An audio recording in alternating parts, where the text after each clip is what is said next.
My name is Sarah Thompson, and I'm 38 years old. I live in a small town on the outskirts of Boston with my husband Michael and our 10-year-old daughter Emily.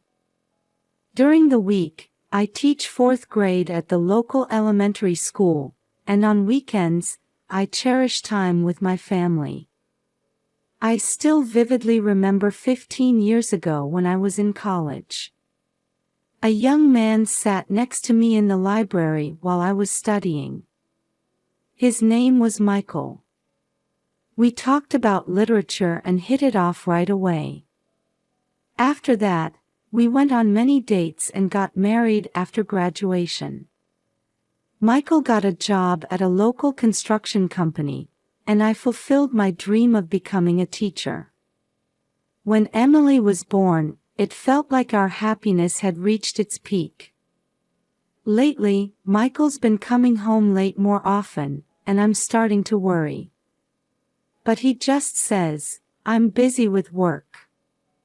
Emily seems lonely, not seeing her father as much. Still, we're a happy family. On weekends, we have picnics in the park or watch movies together. But recently, I've started to feel that something's not quite right. Who could have imagined that an unexpected shadow was creeping into these peaceful days? On Friday afternoon, I was able to leave school earlier than usual.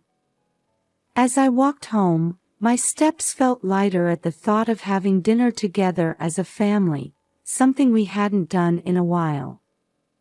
When I arrived at the front door and unlocked it, an unnatural silence enveloped me.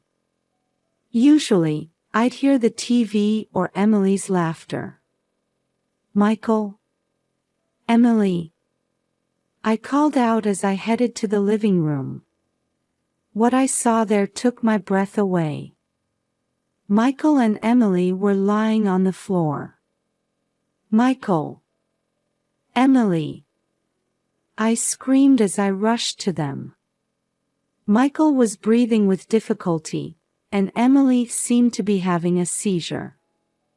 I was on the verge of panic but took a deep breath and told myself to stay calm. I immediately called 911 and requested an ambulance. Following the operator's instructions, I checked on them. Neither was conscious, but they were barely breathing. "It's okay, Emily. Daddy's okay too. Mommy's here." I held my daughter's hand and whispered with a shaky voice. A few minutes later, I heard sirens. The paramedics arrived and quickly loaded them onto stretchers. I was allowed to ride in the ambulance. When we arrived at the hospital, Michael and Emily were immediately taken to the treatment room. I waited in the waiting room, feeling overwhelmed by anxiety and fear. Why did this happen to them? If only I had come home earlier. Such thoughts raced through my mind. After about an hour, a doctor finally appeared. "Mrs. Thompson." "Yes, that's me." "How are they?" I stood up, desperately trying to read the doctor's expression. "They're both out of immediate danger." However, the doctor paused for a moment and looked straight into my eyes. "They're showing symptoms of acute poisoning." "Did they eat or drink anything unusual?" "Poisoning? No, that's impossible." I was confused and at a loss for words. When I said goodbye to them this morning, everything seemed fine. "Mrs. Thompson, we've also contacted the police. Sometimes, symptoms like these." As the doctor's words trailed off, a terrible thought crossed my mind. Could someone have intentionally? No, that's impossible. I couldn't help but cry out. The doctor looked at me sympathetically and said quietly, "Please talk to the police when they arrive. We'll do our best to treat them." With that, the doctor left. I collapsed into a chair and covered my face with my hands. I couldn't understand what was happening. I desperately tried to recall the events of the morning. Michael left for work early, I saw Emily off to school, and then I went to work. It should have been a normal morning. But why were they showing symptoms of poisoning? And the police? My heart felt like it was being crushed by anxiety and fear. But I had to be strong for Michael and Emily. I took a deep breath and tried to regain my composure bit by bit. Tomorrow will surely be tough. But for the sake of my family, I'll overcome anything. After spending the night at the hospital, I was finally able to return home as the sun was rising. Michael and Emily's conditions were stable, but they still hadn't regained consciousness. As I opened the front door with my exhausted body, 2 police officers were standing there. "Are you Mrs. Sarah Thompson?" the tall male officer asked. "Yes, I am," I answered, confused. "We'd like to ask you a few questions about yesterday's incident," the female officer said. I invited them into the house. As we sat in the living room, the male officer began to speak. "Could you tell us in detail about yesterday's events?" I explained as accurately as possible everything from yesterday morning until I returned home. The officers listened intently, occasionally taking notes. "Mrs. Thompson, have you had any disputes with your husband or daughter?" the female officer suddenly asked. "Huh? No, nothing like that," I answered, surprised. "You see, the symptoms of your husband and daughter suggest the possibility of intentional poisoning," the male officer said quietly. At those words, my heart began to race. "Are you suspecting me?" The officers looked at each other, and the male officer carefully chose his words. "At this point, we can't rule out any possibilities. We ask for your cooperation." After that, they began to search the house. I watched their movements in a daze. Suddenly, the female officer in the kitchen called out, "There's a suspicious container here." What she held in her hand was a small bottle I didn't recognize. The label read, "Pesticide." "This. I don't know about this. It's not mine," I desperately pleaded. The officers seized the bottle as evidence and took my fingerprints. "We'll need you to wait at the station until we get the results of the comparison." Feeling dejected, I was taken to the police station. As I spent a long time in the interrogation room, various thoughts crossed my mind. Why is this happening? There's no way I would hurt my family. But that bottle. And Michael's recent behavior. The interrogator came in and sat down with a stern expression. "Mrs. Thompson, your fingerprints were found on the bottle." At those words, I felt my world crumbling. "That's impossible. I didn't touch it."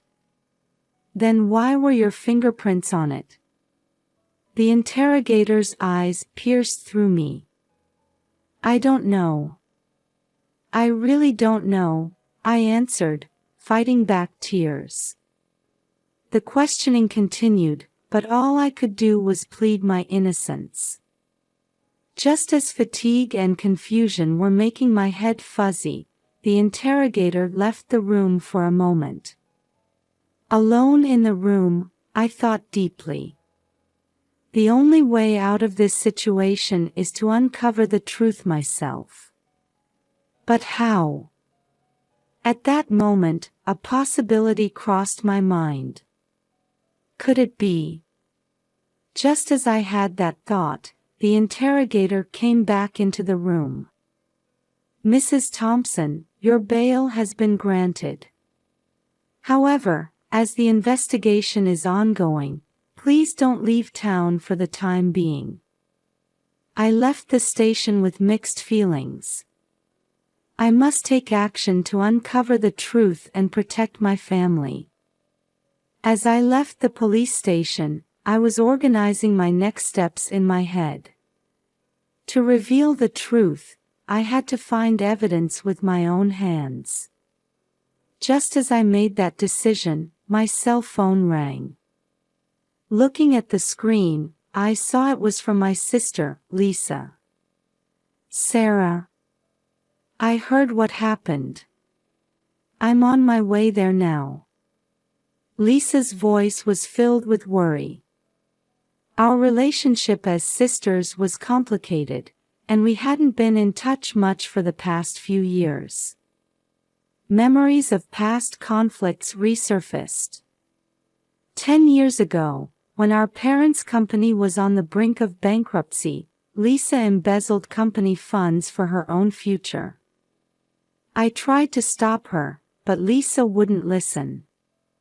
In the end, the company went bankrupt, and our parents lost everything.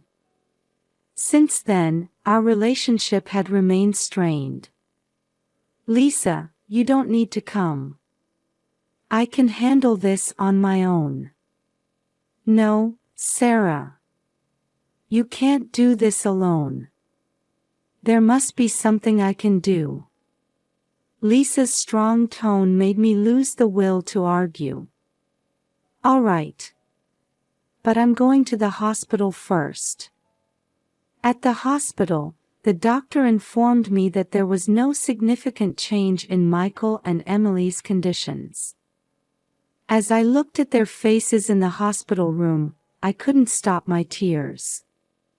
I vowed in my heart to prove my innocence and get my family back.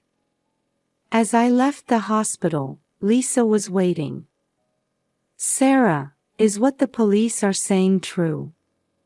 I took a deep breath and answered, "No. I would never hurt my family." Lisa nodded silently. "I understand. Let's think about what we can do together." We went into a nearby cafe and started to sort out the situation. First, we needed to find out where the pesticide bottle came from. "Sarah, try to remember all your actions. Is there anything you might have overlooked?" Lisa asked with a serious look. I desperately traced my memories. Then, I suddenly realized. Come to think of it, I went to the home improvement store last Saturday. But I didn't buy any pesticides. Lisa's eyes lit up. That's it. Maybe someone impersonated you to make the purchase. I found hope in that possibility. We immediately headed to the home improvement store. We explained the situation to the store manager and negotiated to see the surveillance camera footage. The store manager, who was initially reluctant, agreed to cooperate after seeing our desperate situation.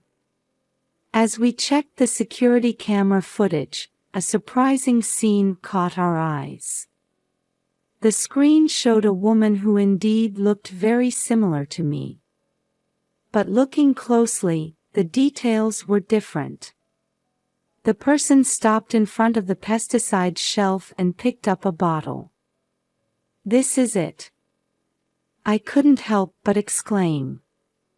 But this person isn't me. Lisa was also staring intently at the screen. Wait, this person. We looked at each other. The person looked exactly like our cousin Jenny. Could it be Jenny? I looked at Lisa in disbelief. But why would Jenny? Lisa also looked confused.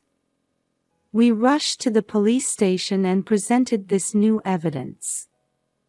The police started a reinvestigation and began to confirm Jenny's identity and whereabouts. A few days later, we received a call from the police. They said Jenny had been arrested. The interrogation revealed shocking facts. Jenny had apparently been jealous of my life for years. A happy family, a stable job, and above all, the trust of our parents. Jenny had plotted to take all of that away. Why would Jenny go that far? I listened to the police officer's explanation while crying. However, mysteries still remain. How did Jenny enter the house and mix in the pesticide? And why were only Michael and Emily affected? The path to the truth is not over yet. But with this glimmer of hope, strength welled up in my heart.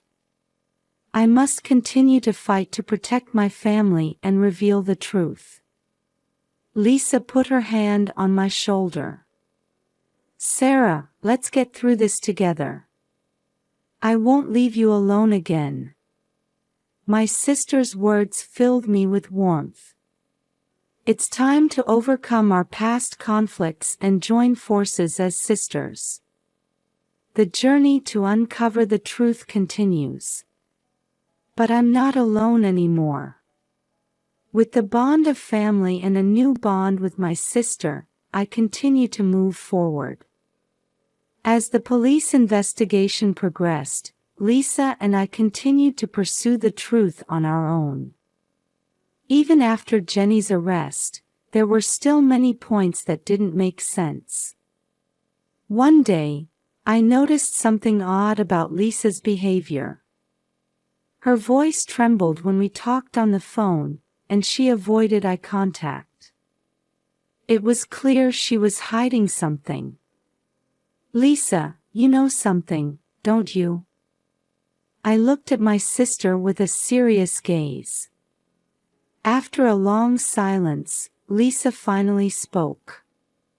Sarah. I'm so sorry.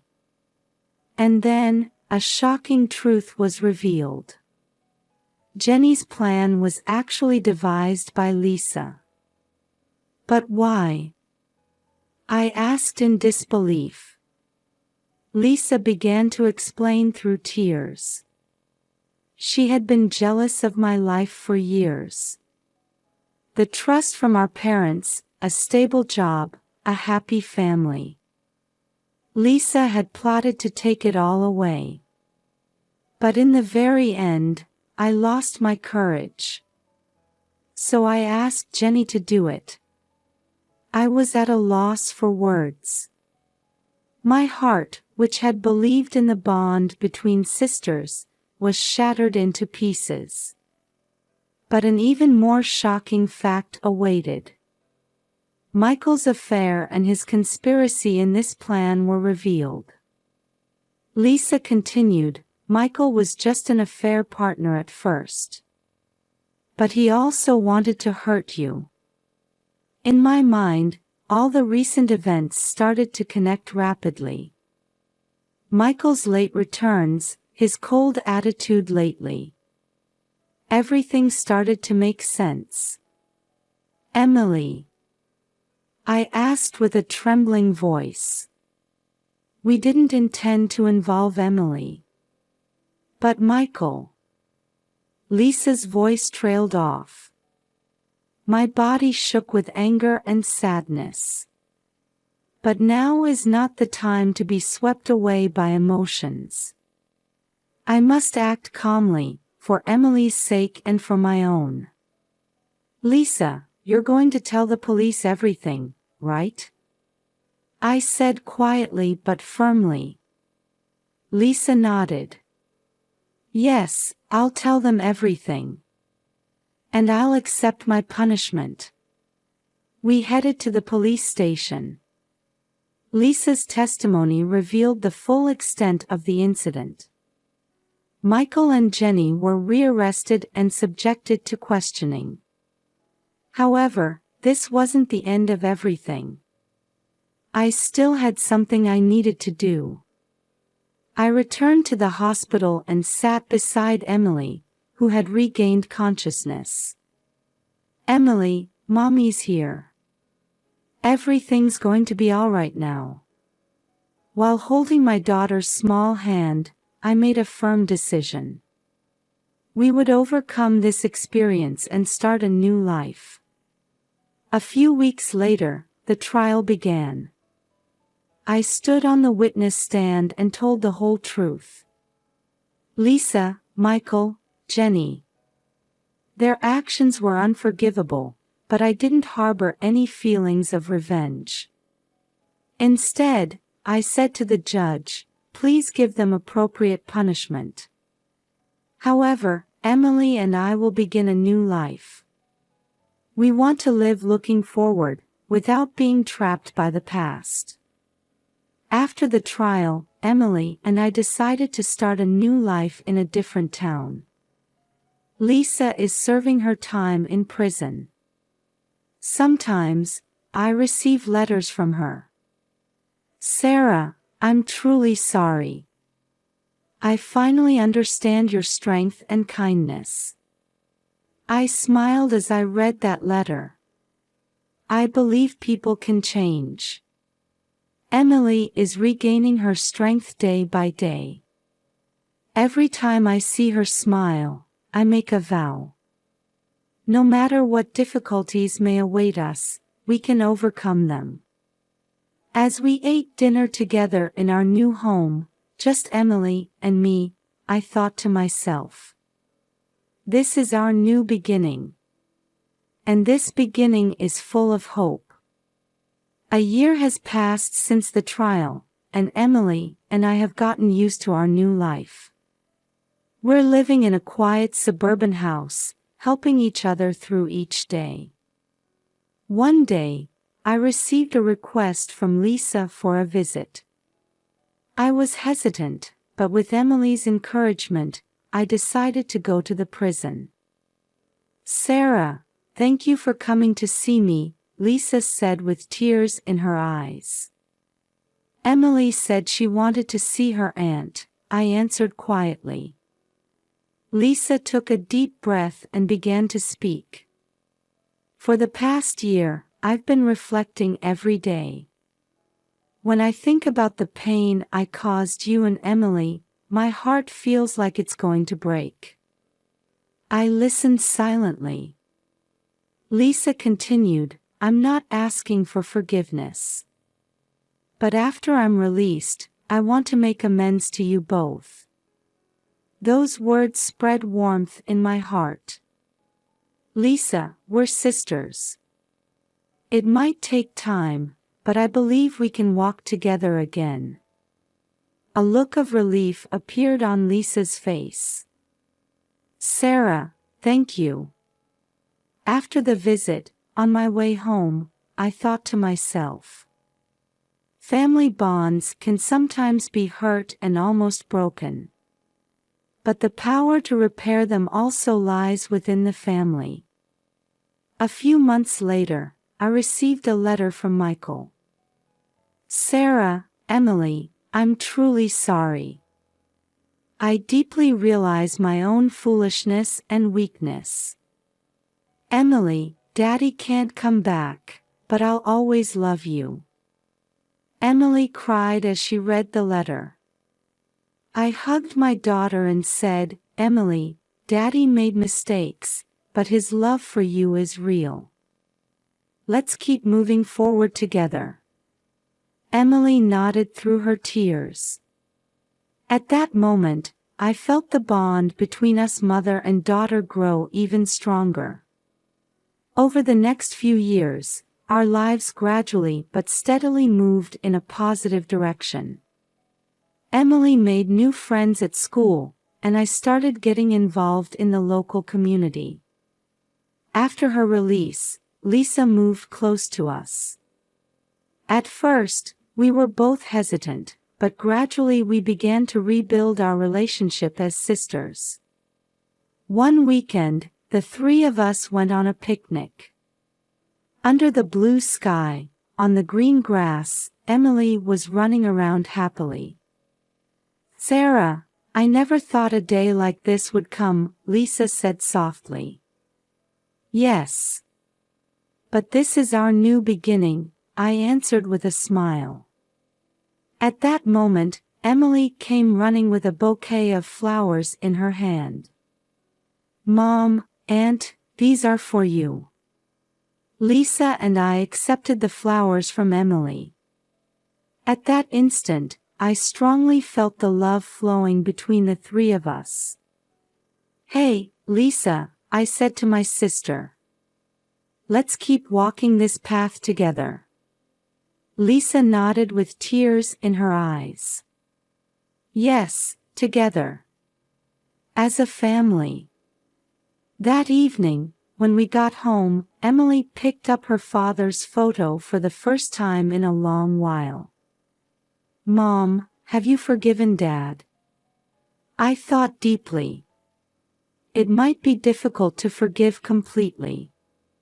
But we shouldn't forget the good things about Dad either. Everyone makes mistakes. What's important is how we live afterwards. Emily nodded quietly. "I want to be strong like you, Mom." Those words brought tears to my eyes. "Emily, you're already strong enough. Let's keep getting stronger together." We hugged, enveloped in warm feelings. A new morning came.